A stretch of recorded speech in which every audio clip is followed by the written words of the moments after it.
Sen Panfilo Lacson na tila may hawak na magnifying glass sa mga senador ay nagbigay ng matinding babala nitong Sabado.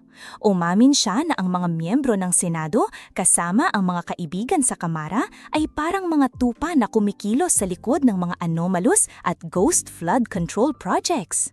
Oo, tama ang narinig mo. Tila mayroon tayong mga buhos ng tubig na hindi naman talagang umiiral. Kaya naman, muling inulit ni Lacson ang kanyang sigaw para sa transparency sa national budgeting process.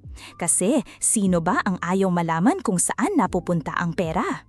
Hindi ba't mas mabuti pang makita ang tunay na estado ng pondo kesa sa makakita ng mga ghosts sa ating mga proyekto?